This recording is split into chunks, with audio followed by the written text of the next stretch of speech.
Now, we don't usually do these types of videos, and none of us has any aspiration to be a YouTuber anytime soon, but because we get asked this question quite a lot, we thought we might address it in a serious manner, so here you go. Now, let me start by addressing the obvious. We get asked quite a lot why we never play in certain places, and we are genuinely grateful that so many people all around the world actually want to see us perform near them. So what a lot of people don't realize, however, is that we have surprisingly little control over where we actually get to play. In fact, fans often have considerably more influence than they think when it comes to determining which band actually plays in their nearest vicinity and at their local festival. So if you genuinely like to see us play near you, let me explain how the process actually works, and all the while trying to shed some light on why we actually never get to play at your local town or your local festival.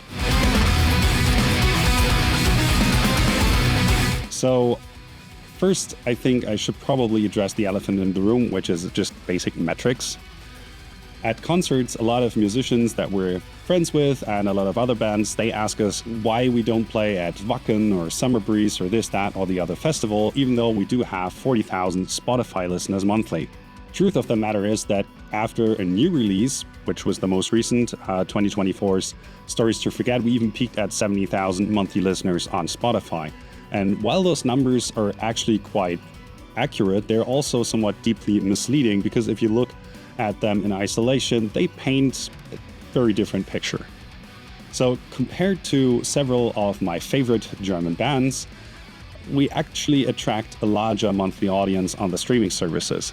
But let me give you a couple of examples. While I'm recording this video, Cypcore, for example, one of my favorite bands here in Germany, they stand around 25,000 monthly listeners on Spotify, roughly, give or take. And they also released their last record in 2024, the same year that we released Stories to Forget. The same goes for Nailed to Obscurity, for example. They have currently 32,000 monthly listeners on Spotify, and also they happen to be one of my absolute favorite bands of all time. Both of those bands have played festivals here in Germany extensively, and they've also toured internationally. Even bands like Omnium Gatherum, the melodic death metal titans essentially, sit around 49,000 monthly listeners as of recording this video. Now, they've toured internationally on a fairly regular basis, and I actually got to see them live just the other month, I think last month in Duisburg at the Rage Against Racism Festival. So the question remains why we, even though seemingly having a similar sized audience on Spotify at least, don't get to play as much. I guess the fundamental mistake is treating monthly listeners as a primary measure of a band's reach. So instead looking at follow counts instead, a very different picture starts to emerge. Staying with Omnium Gatherum, for example, they have around, I think they accumulated like 100,000 monthly listeners on Spotify, not monthly listeners, followers, that is. And Cypcore sits at roughly around 32,000, while we sit at 24,000. So there's already a great discrepancy. Now, I won't bore you with any more statistics, but the underlying point remains the same. Although our monthly listeners compare quite favorably to some of our peers, those bands have spent years and years cultivating a loyal audience through touring and consistent live performances, whereas we never really got to have that opportunity in the first place. So as a result, they have built a much more established and dependable fan base. And I don't really mean that as a criticism in any way, shape, or form. We are incredibly grateful that even after 20 years of Words of Farewell, more so than ever, people are listening to our music. So thank you very much. At the end of the day, this is why we basically do what we're doing, right? This is why we got the band running in the first place. Even this, however, doesn't really tell you the whole story. Nightingales, for example, greetings go out to them as well. They have about 2,500 monthly listeners on Spotify. Still, they have played countless German festivals, and they've also toured internationally. The conclusion is straightforward. Spotify statistics are a remarkably poor way of measuring a band's real-world viability. So festival promoters booking agencies and organizers, they care far less about passive streaming numbers than they do about whether a band can consistently draw a crowd and, more importantly, sell tickets.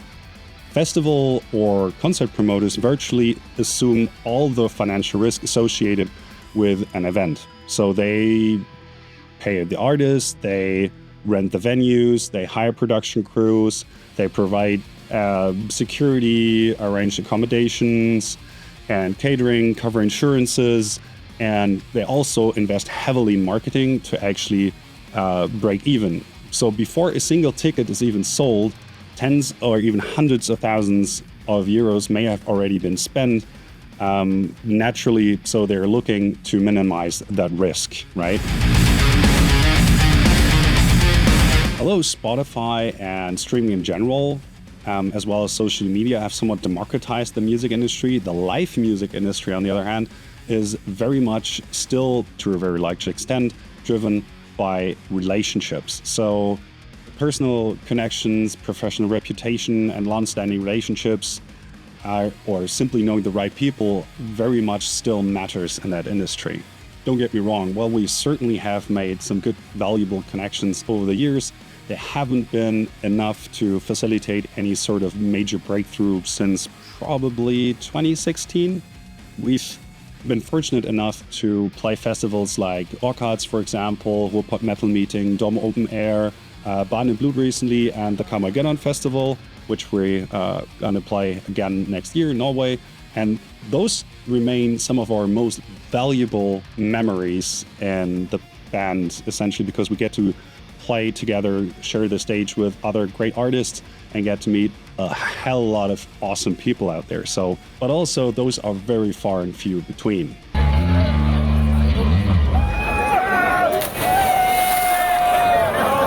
And this is where also booking agencies come into play, because very few festivals actually book their artists directly. Instead, promoters typically approach the booking agencies that represents dozens or sometimes hundreds of different artists throughout the year. Those agencies would then actively pitch their roster to promoters, negotiating sort of like guarantees and maintaining long-standing relationships. Being represented means that there's somebody basically constantly advocating for your band, right? So making phone calls, writing emails, and making sure that your name comes up whenever those lineups or festivals are being discussed. We currently don't have that sort of representation, and the reason is fairly simple. It's time. So within the band, we have a chemistry professor working at university. We have 2 senior high school teachers who are also working in orchestras. We have a mechanical engineer, we have a judge, and then, well, as me, a freelance landscape photographer. I'm often away from home, sometimes for weeks or several months out of the year. And on top of that, some of us now have family obligations, so there's that as well. Now, the connection is that booking agencies generally earn their money by sending bands on tour, right? So the more concerts the band plays, the more commission they make. Unfortunately, this sort of extensive touring is simply not realistic for us, given everybody's professional and also personal commitments. And that's where the problem becomes kind of circular. If you don't tour, it's also very hard to actually get those awesome festival slots. Every successful concert serves as proof that a band can fill venues elsewhere and makes promoters more, I would say, like comfortable taking a chance on you the next time around. So live performance generates a sort of general credibility that passive streaming numbers simply cannot provide. That said, almost every bigger opportunity that has come for us was from promoters who simply loved our music enough to actually take a chance on us, which is actually incredibly humbling. Knowing that somebody would like our music enough to invite us to play in Norway, like the Carmageddon Festival, or Switzerland, or any other place, is something that we'll absolutely never take for granted. And luckily for us, more often than not, those invitations aren't like one-time event either. So we usually get invited back. And I guess that's simply because we put absolutely everything we have into every single live performance. I mean, we get to play live around 10 to 12 times a year, so every second that we're on stage is quite precious to us. And I think that kind of translates into our live shows, but I guess you can be the judge of that. So slowly but surely, our network is building and it is continuing to grow, but it hasn't grown up to the point where we get to reach those places where you might want to see us perform. And that brings me neatly to chapter 3.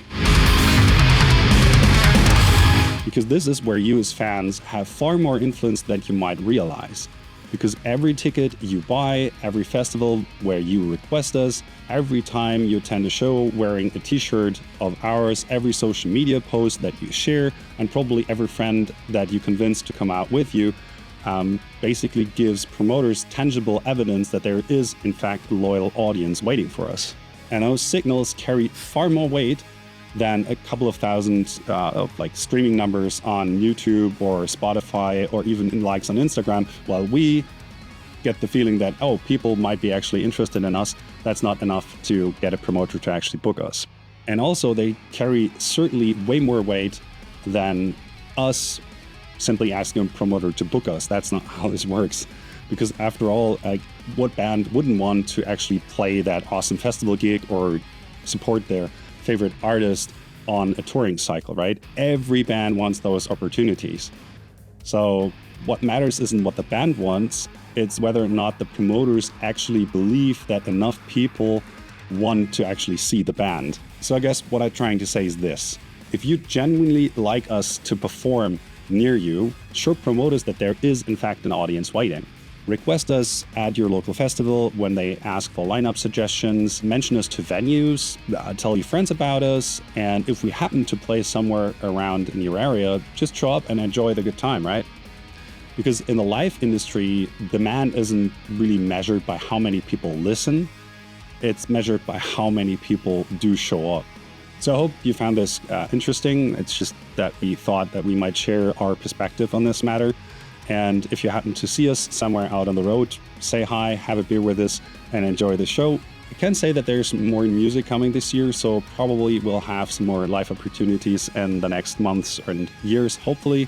And see you somewhere out on the road. And until then, I bid you farewell, and see you next time. Wo ist Gulasch?